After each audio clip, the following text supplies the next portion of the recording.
Bueno, muy buenas tardes.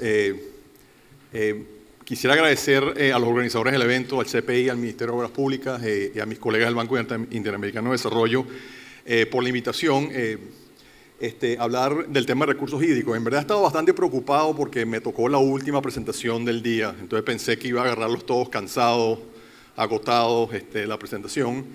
Sin embargo, durante el día he visto una serie de temas emergentes en infraestructura en general que creo que se pueden sintetizar muy bien en el tema de agua, en el tema de recursos hídricos. Me presento, mi nombre es Fernando Miralles, soy profesor en la Universidad de Maryland en los Estados Unidos, soy venezolano de origen y antes de empezar me es muy difícil por mi gentilicio venezolano y por estar pisando suelo chileno, no agradecerles al pueblo de Chile y al gobierno de Chile todo lo que están haciendo por la crisis por la que está atravesando mi país. Los aplaudo a todos ustedes.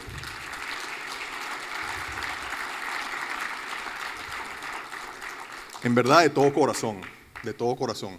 No tengo palabras para expresar mi agradecimiento.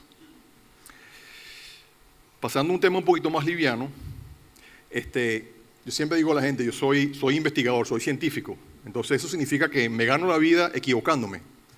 Entonces, eso lo digo de preámbulo porque lo que voy a presentar hoy va a tener algunas aristas que son proyecciones. Yo no hago predicciones, yo no soy Nostradamus, no soy un adivino, pero se pueden hacer algunas proyecciones y proyecciones de tendencia que estamos viendo en el sector hídrico a nivel global, particularmente en América Latina. Lo otro que quiero decirles, precisamente porque soy investigador, rara vez me pongo un traje y saco y corbata. Entonces, les voy a pedir que me den un poquito de libertad, me voy a quitar el saco.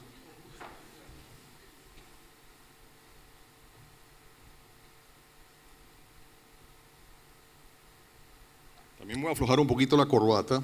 Y no lo hago por informalidad, sino que he pasado todo el día sentado con mi saco y mi corbata puesto. Esta mañana fui a almorzar, he departido con muchos de ustedes.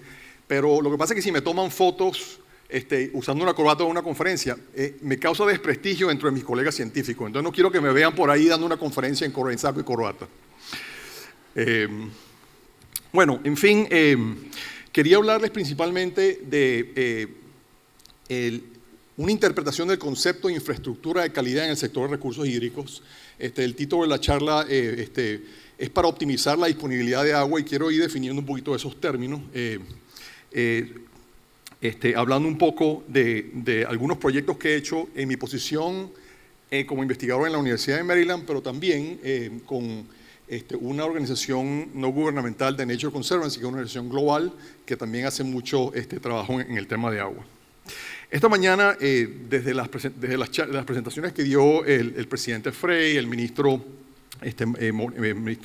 Moreno y otras personas que han participado, había unos temas que han emergido, el tema de la tecnología, el tema de la innovación, el tema de inversiones inteligentes, el tema de invertir en talento humano, el tema de invertir y la necesidad de mejorar la legislación.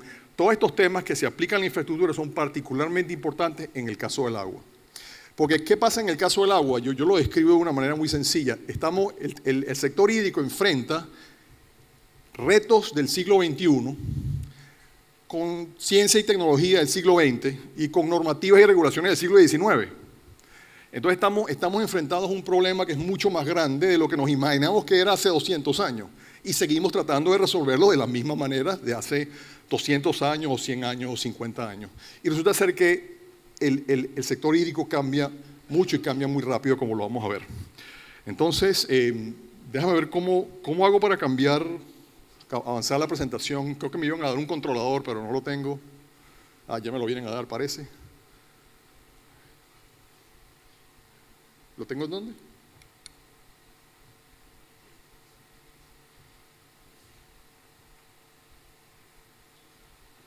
Está para avanzar las...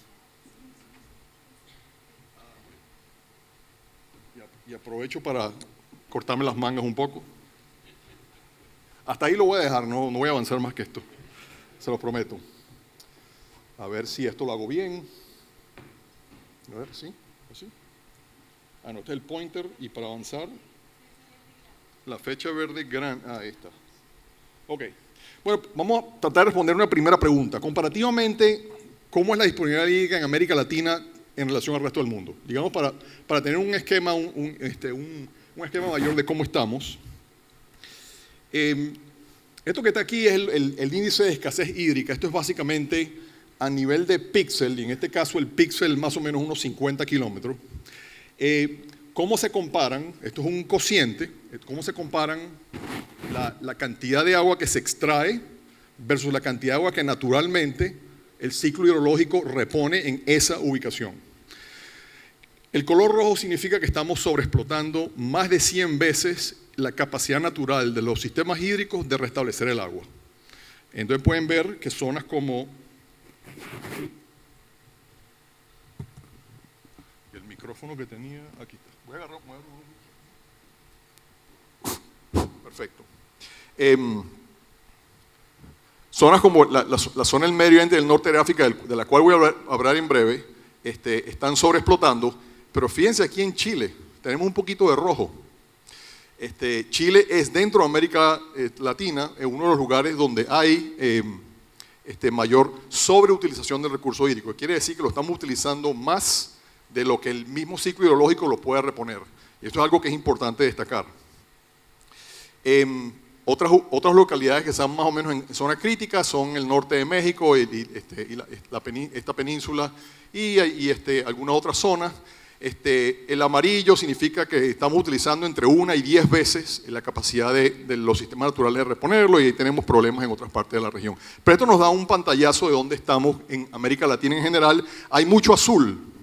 Azul significa que estamos en zonas relativamente seguras de agua, lo cual nos da cierta ventaja competitiva. Entonces, ese concepto general que se tiene de que América Latina es una región relativamente rica en agua, es cierta, pero no es lo mismo en todos los lugares. Hay algunos lugares que no tienen ese beneficio y particularmente la costa pacífica de Perú y Chile son zonas de precaución.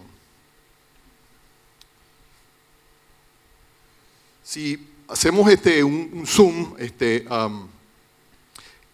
a Sudamérica, entonces vemos esto en un poquito más de detalle, el noreste de Brasil, ciertamente toda la parte norte de México, nuevamente este cordón de falta de disponibilidad hídrica, en donde hay posibles problemas.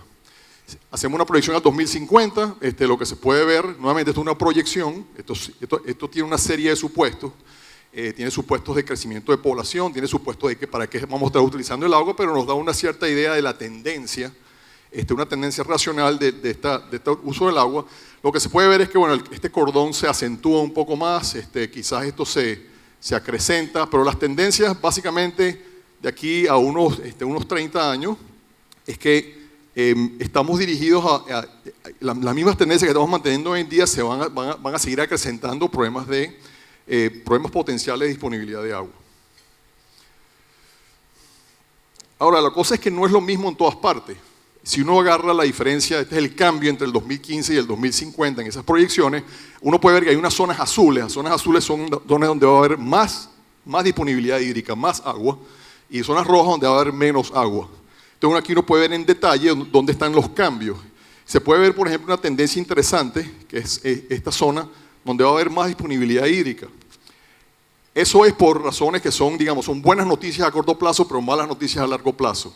Lo que está sucediendo ahí es que el derretimiento de los glaciares andinos genera más escurrimiento y temporalmente, por unos años, eso resulta en más disponibilidad de agua, pero después del año 2050, ya cuando se terminan de secar los glaciares, ya esa tendencia comienza a ser a la baja, ¿no? Otra pregunta que me pareció interesante abordar es ¿por qué se reitera este mito de las causas naturales cuando tratamos el problema de agua? Y si hay un mensaje que les quiero dejar a ustedes hoy, y lo voy a fundamentar en datos que les voy a mostrar, es que el problema de agua a nivel mundial, pero ciertamente en América Latina, no es un problema de cambio climático, no es un problema físico, es un problema de gestión, es un problema humano. Eso es mala noticia y es buena noticia.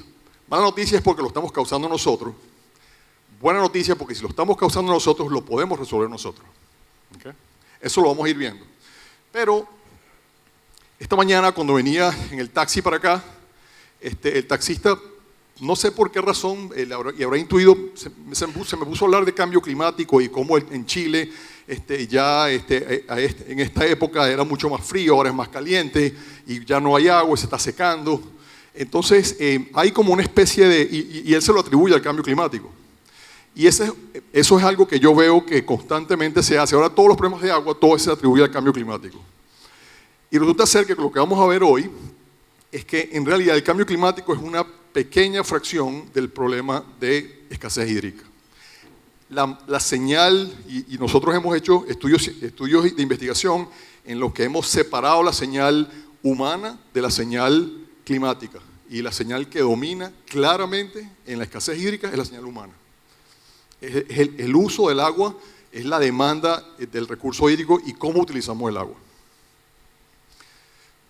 Pero se lo voy a explicar sencillito. Este es un esquema que yo uso en mis clases y hago una analogía de el planeta Tierra con el cuerpo humano. ¿Okay? El planeta Tierra está conectado. Hay una atmósfera, o sea, hay agua en la atmósfera, hay agua en los océanos y hay agua en la Tierra. Pero estos sistemas no están desconectados. De hecho, por cada 100 gotas de agua que caen sobre el planeta Tierra, de esas 100 gotas hay como 60, 61 que se devuelven por evaporación, lo cual significa que hay 39 gotas. Uy, perdón, me voy a echar para atrás. Ok.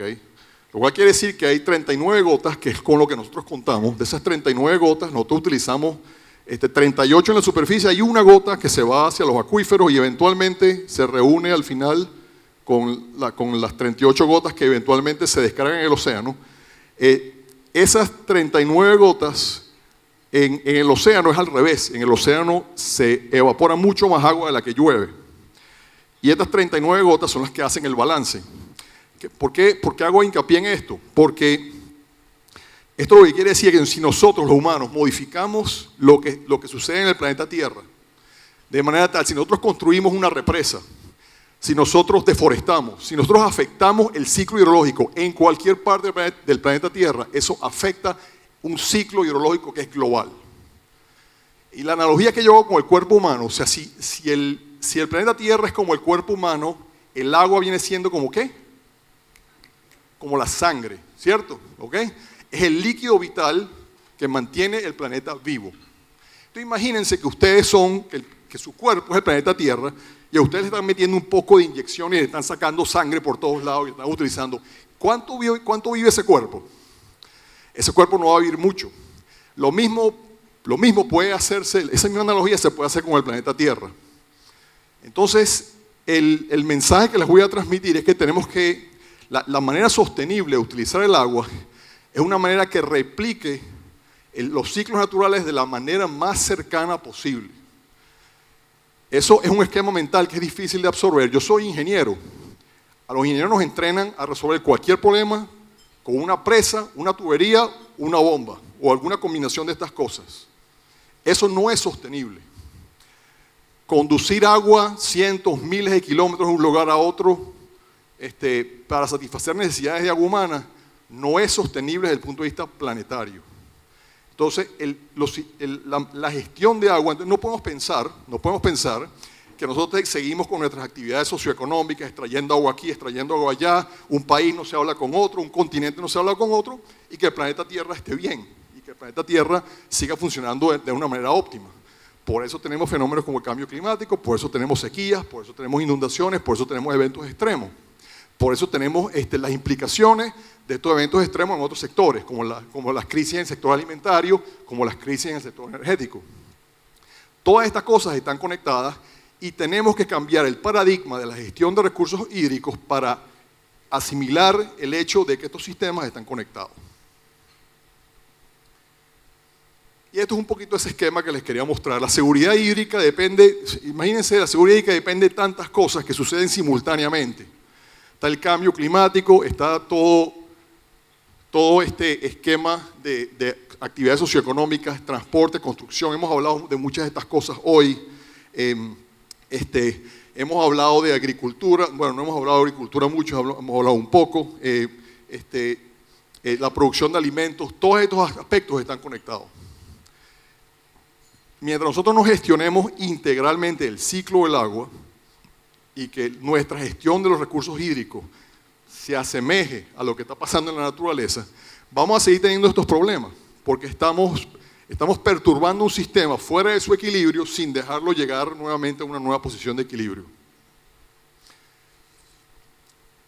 Una de las manifestaciones de este paradigma es esto que se conoce como el nexo agua, energía, alimentos, o el nexo de la seguridad hídrica, energética y alimentaria. Estas cosas están conectadas. Se sabe que para producir alimentos se necesita agua. Se sabe que para producir energía se necesita agua, pero también para distribuir y tratar el agua se necesita energía. Y para producir alimentos también se necesita energía. Entonces, cualquier cambio que uno haga en uno de estos sistemas va a afectar a los otros. Sin embargo, si uno va a cualquier país, hay un Ministerio de Agricultura, hay un Ministerio de Energía, puede haber un Ministerio de Agua o una autoridad de agua o algo parecido. Y muchas veces, cada uno planea, hace sus planificaciones, su proceso de planificación, su proceso de inversión, diferente, independiente, sin conectarse. Yo trabajé en el BID 5 años, les puedo decir que dentro del BID esos sectores se comunican muy poco. A pesar de que se entiende esto que les estoy diciendo, es muy fácil de quizás entender y que se conceptualizar, a la hora de implementarlo se hace muy difícil. Pues cada quien quiere tener sus planes de inversiones. Y cada quien piensa que si uno hace su... A mí me han preguntado, ¿cómo puedes decir tú que si construyo una empresa aquí va a haber un problema allá? Bueno, yo no lo sé, pero tú no me has demostrado que no sucede. Entonces tenemos que buscar la manera de responder a esa pregunta. Y una de las cosas, volviendo a este tema de cambio climático, porque el cambio climático se ha vuelto el culpable de todas las cosas últimamente. Quería hablarles brevemente del impacto del cambio climático sobre los recursos hídricos a nivel global, pero particularmente en América Latina. Si uno toma la cantidad de escurrimiento superficial más la disponibilidad de agua subterránea renovable, suma esos dos componentes, un volumen, y uno analiza escenarios de cambio climático, yo tomé el escenario más benigno, 2.6, y el escenario más severo, 8.5, que eso estamos hablando de un escenario de 2 grados Celsius a 4 grados Celsius. El impacto sobre la disponibilidad en realidad es indistinguible. De hecho, la disponibilidad hídrica en la región está relativamente estable y exhibe poca sensibilidad al cambio climático. La cantidad de agua exhibe poca sensibilidad. Entonces, eso no quiere decir, esto es a nivel de la región completa, esto no quiere decir que en lugares específicos, se han hecho los análisis en lugares específicos, puede haber cierto cambio, pero no es una señal dominante. Puede haber una afectación sobre la tasa de lluvia, pero esas son contrarrestadas también con cambios en la tasa de evaporación. El cambio no es muy significativo. Sin embargo, cuando uno estudia el incremento en la demanda de agua, entonces uno hace proyecciones de población, uno hace proyecciones de crecimiento económico, proyecciones de cómo crecen los sectores y cómo esos sectores demandan agua. Este fue un análisis que hicimos para el BID hace un par de años, y cuando uno ve a nivel de país, durante este siglo se va a más de duplicar la demanda hídrica. Entonces, el cambio climático no afecta mucho la disponibilidad hídrica, pero la demanda hídrica va en aumento imparable. Entonces, cuando uno superpone esas dos señales, la respuesta a qué está afectando la escasez hídrica es la demanda humana. Si gestionamos la demanda humana, resolvemos el problema del agua. ¿Okay? Y quería darles un ejemplo que es muy interesante. Nuevamente relacionado al cambio climático, y es unas proyecciones que hemos hecho de la implementación del Acuerdo de París a finales de los años 2015. El Acuerdo de París básicamente es un acuerdo de 190 y tantas naciones. Nos pusimos de acuerdo para un esquema de reducir emisiones de gases de efecto invernadero, mayormente a través de una transición fuera de combustibles fósiles a fuentes de energía renovable. Entonces, básicamente aquí lo que tengo es un gráfico de la producción de energía primaria. Esto es básicamente cuáles son las fuentes de energía que se utilizan. El panel de la izquierda es sin Acuerdo de París, el panel lo que llaman el contrafactual, y el panel de la derecha es la proyección durante este siglo con el Acuerdo de París. Entonces aquí se ve algo que digamos que tiene sentido. Primero, se van a extraer muchos menos recursos minerales para satisfacer la energía. Ya les voy a mostrar un poquito la demanda de electricidad. Pero lo otro es que las reducciones ocurren en los combustibles adecuados.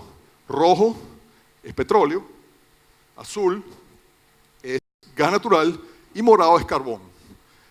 Esto es sin París, esto es con París, y nuevamente se ve que todas las reducciones ocurren. Entonces, el Acuerdo de París en términos de reducir emisiones de gases de efecto invernadero es muy efectivo. De hecho, tan efectivo es que cuando uno ve la generación de electricidad, el Acuerdo de París mantiene, incluso lo incrementa un poco, y estos son datos para América Latina. El Acuerdo de París mantiene la generación de electricidad, es decir, se utilizan menos recursos energéticos primarios y se genera la misma cantidad de electricidad. Obviamente, la cantidad de electricidad en París va a ser dominada por fuentes renovables, viento, eólicas y otras. Lo que no se había analizado hasta el momento era cuál era el impacto de esto, por ejemplo, en el sector hídrico. Nuevamente, este fue el mismo análisis. Y lo que vimos es que el Acuerdo de París resulta en un incremento en la demanda hídrica. Entonces, excelente. Reducimos emisiones, nos encanta. Mantenemos la producción de electricidad, excelente, pero la factura del Acuerdo de París la paga el agua. Okay, aquí está. Y específicamente vamos a estar regando mucho más. ¿Por qué vamos a estar regando mucho más? Porque la mayor parte de los compromisos del Acuerdo de París de América Latina es biocombustible, es migración a biocombustible. Es Brasil, muchos países están migrando a biocombustibles. ¿Qué pasa con los biocombustibles? Hay que regarlos. ¿Okay? Y eso requiere más agua. Si tienes el agua, estás bien. ¿Qué pasa si no tienes el agua? Entonces puedes llegar a un conflicto. Y obviamente este incremento en el subsector de riego es el que paga la factura. Este incremento de utilizar tierras para biocombustibles resulta en una menor capacidad, no es muy pronunciada, pero sí hay una menor capacidad de producir alimentos. Y entonces aquí uno se encuentra con unos conflictos. Nosotros estamos trabajando, mi equipo de investigación está trabajando con el gobierno de Uruguay. El gobierno de Uruguay tiene dos grandes planes ahorita en la palestra. Uno es un programa de intensificación agrícola. Ellos dicen que Uruguay es un país de 3 millones de habitantes, hoy en día alimenta a 30 millones de personas alrededor del mundo. Ellos quieren para el 2050 alimentar a 50 millones de habitantes a través de intensificación agrícola. El mismo gobierno de Uruguay tiene compromisos de París. Y su compromiso de París dicen que ellos van a reducir sus emisiones de gases de efecto invernadero. Nosotros llegamos a París con una pregunta. Y la pregunta fue, ¿ustedes piensan que tienen suficiente agua para hacer esas dos cosas al mismo tiempo? Nadie había sacado esa cuenta. Y entonces ahí hay otra lección que aprender y que voy a mencionar un poquito hacia el final. Es que estos sectores, los planes de inversión y esos planes no se pueden planificar independientemente. Tiene que haber una comunicación muy íntima entre los sectores que planifican. Las soluciones sectoriales por sí mismas siempre van a ser, o no van a funcionar o van a ser subóptimas. Bueno, aquí hay otros detalles. Esta es la demanda total de agua per cápita. Obviamente, con el Acuerdo de París, la demanda total per cápita, es decir, no solamente la demanda total, sino la demanda por persona aumenta también. Es decir, no solamente vamos a consumir más agua, sino que vamos a consumir más agua por persona. ¿Okay? Eso es otro detalle. Y para los economistas les tuve que hacer este gráfico de PIB por unidad de demanda de agua, nuevamente para ver que la economía por unidad de metro cúbico va a ser menos productiva en el caso de implementar el Acuerdo de París. Ese es un costo real. Bueno, dentro de este panorama quería tratar de responder esta pregunta: ¿qué significa infraestructura de calidad dentro de esta óptica? Entonces, lo primero que les voy a decir es que yo no voy a hablar de mejores represas, ni de mejores tuberías, ni de mejores bombas. ¿Okay? Yo quiero hablar de infraestructura que responda a un problema como este que tenemos. Aquí lo que hicimos fue, hicimos una proyección de la capacidad de almacenaje que tiene cada país en América Latina, capacidad de almacenaje de agua, básicamente medida a través de capacidad de sus presas existentes versus el crecimiento de la demanda. ¿Okay? Los números en rojo quiere decir un país que va a tener sobre el tiempo más demanda de la que sus embalses pueden almacenar. ¿Okay? Esto no quiere decir que el país no va a tener agua, sino esto apunta hacia la necesidad, y a un tema que ya ha surgido aquí un poco, de la reutilización de agua o de la utilización de otras fuentes de agua. Por ejemplo, la desalinización, y quiero hablar un poquito de eso. Pero aquí pueden ver que Chile, por ejemplo, es uno de los países que tiene el déficit más alto precisamente por lo mismo, porque no tiene suficientes presas para asimilar la cantidad de demanda que va en crecimiento. Entonces, ¿de dónde vas a sacar el agua? ¿O dónde la vas a meter? ¿Vas a construir nuevas presas? Mi respuesta es, si vas a construir nuevas presas, piénsalo detenidamente. Entonces, infraestructura de calidad, primero quiero hablar de soluciones basadas en la naturaleza. Es un tema que no he escuchado mucho hoy, infraestructura natural, infraestructura verde. De hecho, a los del CPI que me estén escuchando, ese puede ser un tema para el próximo foro, infraestructura natural. ¿Okay? Hemos hablado mucho, y voy a hablar un poquito más de ciencia y tecnología, y en el caso del sector hídrico, la necesidad principal es pronosticar la oferta. Tratar de entender cuál va a ser la oferta, tratar de predecir estos eventos extremos, eventos de sequía o de inundaciones. Y quiero hablar de infraestructura humana, particularmente porque eso es lo que va a gobernar la gestión de la demanda. Instituciones, normativas. Quiero salir del siglo XIX aquí y quiero salir del siglo XX aquí. Son 3 retos para este siglo.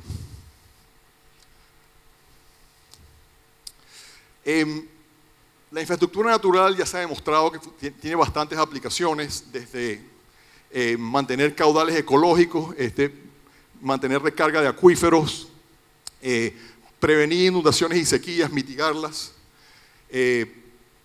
En términos de calidad de agua, que no hemos hablado mucho hoy, no me puedo extender mucho en ese tema, pero ciertamente gestión de nutrientes, gestión de sedimentos, gestión de pesticidas y mantenimiento ecológico de ecosistemas en general. Son todas soluciones de una infraestructura que ya existe. El beneficio de la infraestructura natural es que ya está ahí en muchos casos. Los acuíferos, la vegetación, las pendientes de inundación, las llanuras, son todos mecanismos naturales de infraestructura que ya existían. No es algo que tienes que construir. Incluso si ya construiste una ciudad encima, la infraestructura ya está ahí. Es cuestión de reutilizarla o de tratar de expandir sus funciones. Hay muchos casos de estudio, no quiero extenderme mucho, pero este fue un estudio que se hizo en Río de Janeiro recientemente para estudiar la capacidad de cuencas naturales con cierta vegetación para 3 propósitos particulares. Uno era para proteger, para reducir nutrientes de fósforo, para reducir sedimentos y para prevenir inundaciones al mismo tiempo, el mismo tipo de infraestructura. Entonces, traten de diseñar un sistema, y soy ingeniero, y por eso que se los pregunto, traten de diseñar un sistema ingenieril que ataque esos 3 problemas al mismo tiempo, el mismo sistema, y que cueste lo que no va a costar la infraestructura natural. ¿Okay? Entonces, aquí hay una oportunidad muy grande que no hemos aprovechado. Este fue un estudio que hicimos, esto fue parte de una especie de tratar de estimar el retorno de lugares donde podía haber mayor retorno a inversión en infraestructura verde para ciertos propósitos de seguridad hídrica. En este caso para prevenir inundaciones, en este caso para mejorar la calidad de agua y en este caso esto es para prevenir inundaciones por desborde de ríos y esto es para prevenir inundaciones por lluvias. Y nuevamente ahí están estudiados más o menos los lugares donde hay mayores retornos de inversión. Es decir, que esto es algo factible, es cuestión de que se implemente, pero mucha de la legislación o muchas de los planes de inversión, cuando nosotros pensamos de obras de infraestructura, no pensamos en infraestructura natural. Es como que un chip que nunca lo hemos tenido y nunca lo hemos pensado, pero es una oportunidad que está ahí. En términos de ciencia y tecnología, hay muchas bases de datos que cada día están mejor resolución, cada día tienen más información, que simplemente no la estamos utilizando en cuando diseñamos una obra o cuando necesitamos datos para hacer un proyecto de inversión. Este es un sistema, por ejemplo, que está desarrollado por algunos colegas que trabajan conmigo. Imagínense ustedes que puedan saber en cada píxel, y el kill píxel baja incluso a 1 kilómetro por 1 kilómetro a nivel global, en cada píxel puedan saber la cantidad de lluvia y la cantidad de escurrimiento, actualizado en tiempo real cada 3 horas.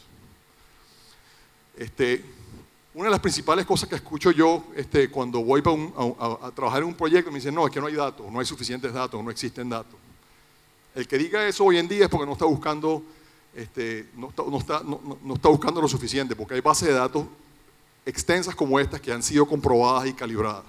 No estamos utilizando la ciencia y la tecnología actual para tomar decisiones, para hacer inversiones, y esto es preocupante. Hay mucha oportunidad. Eso fue en agua superficial, esto es en agua subterránea. Esta es una base de datos de aguas subterráneas donde se pueden ver algunas tendencias de almacenaje de acuíferos en América Latina. Y se pueden ver algunos puntos. La mala noticia es que en muchos lugares la tendencia es a la baja, quiere decir que estamos sobreexplotando los acuíferos. La buena noticia es que estos datos existen y que están disponibles y que se pueden utilizar. Esta es otra aplicación en Brasil, el índice de evaporación que da una buena indicación de la humedad en el suelo para aplicaciones de riego, aplicaciones agrícolas. Esto permite hacer lo que se llama el riego inteligente. Es decir, uno riega cuando la tierra necesita humedad para determinados cultivos. Esta información se utiliza muy poco en América Latina, pero existe a nivel global. Y últimamente se está empezando también a medir calidad de agua a través de satélites. Este es el embalse Valle de Bravo, que es uno de los 5 grandes embalses que tiene Ciudad de México, en lo que se llama el sistema Cutzamala. Y aquí estamos midiendo, nuevamente en tiempo real, la calidad de agua. En este caso es la clorofila, que es un indicador de eutrofización. Quería hablar brevemente de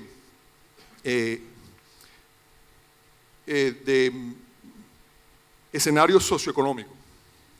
Nuevamente para tratar de hablar de esta infraestructura humana. Y como les estaba indicando, de los grandes retos en mejorar los sistemas o mejorar el problema de la escasez de agua es la parte de cómo se gestiona. Una de las cosas que creo que el cambio climático ha hecho, que ha sido muy positiva, es que nos ha motivado a pensar en escenarios futuros. Y estos son escenarios que, no solamente escenarios climáticos, escenarios físicos, escenarios de temperatura, estos son escenarios socioeconómicos. Esto trata de imaginarnos cómo se va a ver el mundo en las próximas décadas. Y uno de los, creo que fue el ministro de Obras Públicas, mencionó esta mañana los estudios que hizo el Club de Roma en los años 70. Esto es algo parecido a lo del Club de Roma, pero no llega al límite de ser, digamos, hacer predicciones de desastre, ¿no? Y nuevamente yo creo que el Club de Roma fue un trabajo muy interesante que tuvo muy mal marketing. Ellos básicamente dijeron, mira, así como va el mundo nos vamos a morir todos, y eso básicamente mató al estudio. Pero lo interesante que hizo ese estudio del Club de Roma, que se llamaba Los Límites del Crecimiento, y al que le interesa el tema le recomiendo que lo lea porque es muy interesante. Lo que hizo es que fue por primera vez la gente se sentó a pensar sobre el futuro, de una manera planificadora. Eso es lo que está sucediendo ahora en la comunidad científica y esa es la naturaleza de estos escenarios socioeconómicos. Si ustedes buscan en la literatura SSP, los Shared Socioeconomic Pathways, son básicamente 5 maneras de imaginarse el mundo futuro. Y la idea es la siguiente, tenemos un escenario SCP-1 que es sostenibilidad, es básicamente donde nos esforzamos mucho por combatir el cambio climático, por hacer todo más sostenible y logramos nuevamente sin combustibles fósiles, toda una serie de cambios, ¿no? Hay un escenario donde países que tienen mejores ingresos pueden invertir en mejorar su sistema y se hacen más sostenibles, pero los países de pocos ingresos no lo pueden hacer y eso crea un escenario de desigualdad. Hay otro escenario que es el escenario de desarrollo convencional, donde básicamente seguimos consumiendo los mismos combustibles fósiles, seguimos con las mismas prácticas agrícolas, con las mismas prácticas energéticas y eso nos lleva en otra trayectoria. Y después hay otro par de escenarios que están como en el medio, ¿no? El asunto es que cuando uno ve lo que se hace en esos análisis, y no me quiero detener mucho, pero cada uno de estos escenarios, por ejemplo, tiene una proyección de población, tiene una proyección de Producto Interno Bruto. Cuando uno hace eso, y este es el mensaje que les quería dejar aquí, es que una de las cosas interesantes que hemos visto es que en todos los escenarios socioeconómicos, el consumo de agua sigue siendo mayoritariamente dedicado a la agricultura. Es decir, es muy difícil en estos momentos imaginarnos un mundo en donde la agricultura hace un uso de agua más eficiente. Bueno, vamos a terminar esto porque me están dando la señal de que he hablado muy largo. Déjenme saltarme esto. Yo igual les voy a dejar la presentación. Brevemente, dos ejemplos rápidos. Sudáfrica es un país interesante de estudiar desde el punto de vista hídrico, pues es un país que tiene alta escasez hídrica, pero han sido pioneros en la reutilización de agua. Entonces es un país que durante décadas ha estado buscando maneras de el agua residual la recirculan y la recirculan. En el mismo caso de Singapur, pero Sudáfrica lo hace a una escala un poco más grande.